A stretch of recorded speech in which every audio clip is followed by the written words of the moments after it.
Most folks probably are familiar with your story, but for those who are not, you're the author of Lone Survivor. You served in Afghanistan. What happened?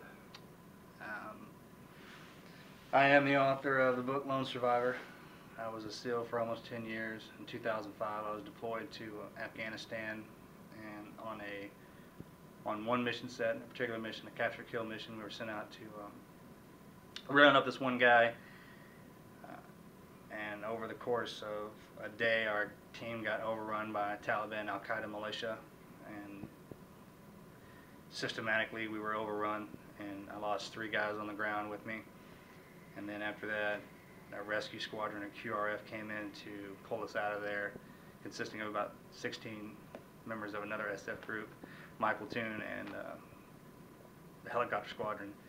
And it was shot out of the sky by a 12-year-old boy, as a matter of fact, with an RPG, hit up in the fuselage, knocked it out of the sky, killed them all on board. I remained in the mountain for about 5-6 more days on the run. I was brought in by a by a Afghani village, who ultimately saved my life. They brought me in, patched me up, and protected me from the Taliban and Al-Qaeda, which had surrounded the village and were trying to kill me every 15 minutes, and the village wouldn't let it happen. And then after that, ultimately a SF Ranger group came in and rescued me. So that's it condensed. It was 6 days long, but that's kind of a short spin on it.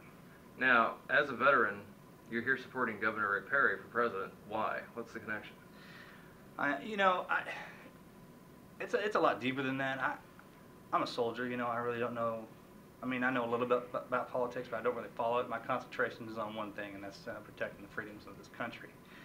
But I came into the Perry family, many years back, and since then he's been like a father to me, and Lady Perry's been like a mother to me. And all politics aside, I know him on a different level. The commitment, the honor, the integrity.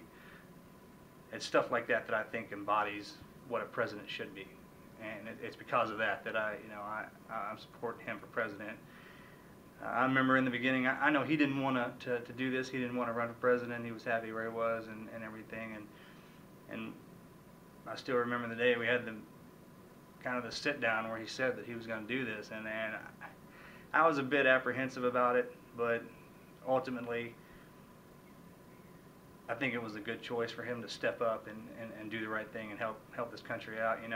He is a great leader. He served in the military himself. He's a veteran. He knows how to speak our lingo. He knows how we work, the ins and outs, and I think that's important too.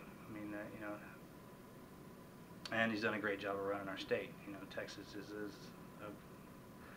is doing well and always has, and that's not just by coincidence either. I think he has a lot to do with that. Him and the team he has put together and the people that surround him. So I think it's important that people know that. You mentioned some things in there that I think might surprise a lot of folks. He and his wife essentially became kind of parent figures to you while he's been governor. How does that happen? It was on a whimsical, really. They were down visiting in San Diego, and they wanted to come by the SEAL compound, the Buds compound, where they train people to become Navy SEALs and stuff like that. And our team kind of adjoins that compound. And I remember I had just come out of physical therapy. I'd had a surgery, and I was doing rehabilitation and stuff like that.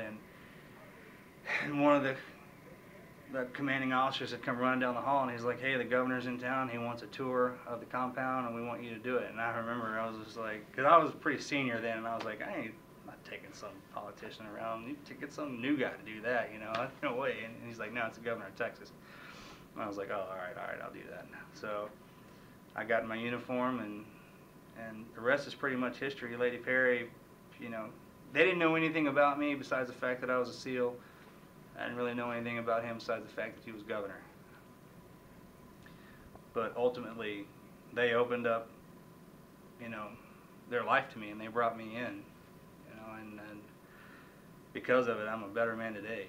I've had my ups and downs and, my ins and outs, so to speak, and I lean on them quite a bit, more than I probably should, but they've never balked at it once, it is true that, you know, he is like a father to me and Lady Perry is like a mother to me. So I am biased in that. I will say that. But it's because of how close I am with the family that I know what a good man he is and what a good woman she is. And I think that's important that a lot of people know that. You know, I think it's a lot of stuff gets mixed up into politics, and what you see and what you read and what you hear it isn't always the truth. You know, and I'm not in that world. I don't. You know, and I would never say anything bad about our president. He's my commander-in-chief, and I follow that code. And anything, if I don't know anybody, I'm not going to say anything bad about them. But I do know Governor and Lady Perry very well, and I have, you know, nothing but great things to say about them. I love them to death. So. All right, Marcus, something a lot of folks don't really know is the Perry family and their relationship to veterans. Kind of under the radar. Talk about that a little bit. It is, absolutely. I mean, it's one thing that gets overlooked quite a bit, I think. And I don't know if he likes to keep it that way or not, but, you know, people see, obviously, in the public eye what he does for Texas, what he does for our military, but there's a lot of things that go unnoticed. For instance, you know, if a soldier gets killed and he's a native Texan, I mean, and it's the same thing happened in my family. I remember my mother answering the phone after I had been banged up pretty bad, and he was just like, you know, I'm just, this is Rick Perry. Didn't say Governor Rick Perry. He's just like, hey, this is Rick Perry. I'm calling to give you my condolences and check on your boy and see how he's doing. And he does that with a lot of families. You know, if a soldier comes up hurt, injured, or killed, the family gets a phone call from him. He does a lot of things, you know, with not only the veteran groups, but the hospitals, the VAs, and stuff like that, and pays a lot of attention to the guys returning and coming back. I mean, he opens his arms up to all of us, and you know, it's not too many people do that. I mean, a lot of people talk a good game and say, you know, this, that, and the other. I wish I could have done this, and maybe he does. You know, he has the capability of doing that, but on top of everything else he does, you know, with running the state, he also takes the time out, and which is most of the time is his private time, to pay attention to the veterans and the guys who served, you know, past, present, and the guys coming up who are going in. So, you know, he embodies a lot of things, and integrity and honor and commitment are some of the words that come to mind, you know, and I just don't throw those around loosely.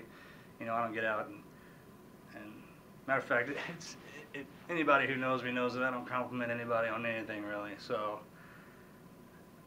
for me to get up here and do this it's easy to say it, you know, about him, but it's hard to say it out loud.